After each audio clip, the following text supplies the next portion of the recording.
ధన్యవాదాలు. బండారు శ్రావణ గారు. ధన్యవాదాలు అధ్యక్ష.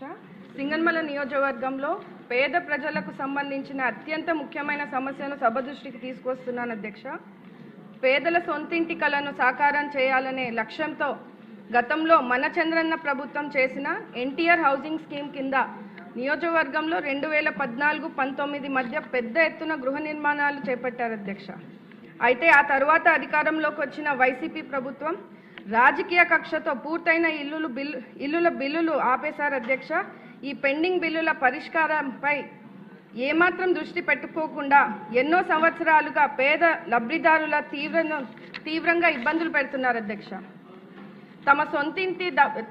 తమ సొంత డబ్బులు ఖర్చు చేయడంతో పాటు అప్పులు చేసి ఇల్లు పూర్తి చేసుకున్న పేద కుటుంబాలు ఈరోజు ఎంతో ఇబ్బంది పడుతున్న పరిస్థితిని సభ దృష్టికి తెస్తున్నాను అధ్యక్ష. మొత్తం సింగనమల నియోజకవర్గంలో 1800 మంది పేద లబ్ధిదారుల బిల్స్ రావాల్సి ఉంది అధ్యక్ష. ఇది కేవలం గణాంకాలు కాదు అధ్యక్ష. ప్రతి సంఖ్య వెనుక ఒక పేద కుటుంబం ఉంది. ప్రతి పెండింగ్ బిల్లు వెనుక ఒక కుటుంబం చేసిన అప్పు ఉంది. ఎన్నో సంవత్సరాలుగా తమ సొంతింటి కోసం కష్టపడి పేద ప్రజల ఆశలు ఆవేదన ఇందులో ఉన్నాయి అధ్యక్ష.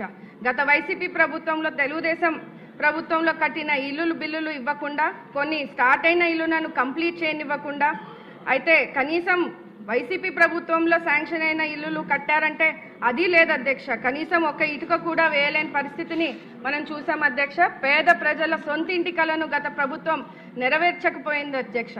ఇప్పుడు మన కూటమి ప్రభుత్వం, మన చంద్రబాబు నాయుడు గారి పరిపాలనలో పేదల సొంతింటి కలను సాకారం చేస్తున్నాము.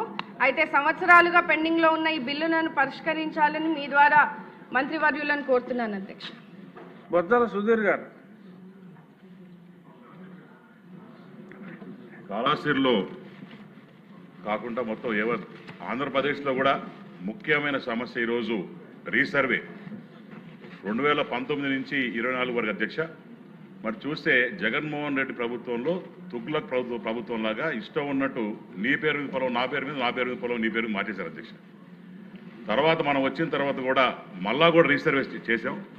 రీసర్వే చేసిన తర్వాత ఆ శాటిలైట్ ఏదైతే సర్వే చేశామో దాంట్లో కూడా ఇబ్బందులు వచ్చి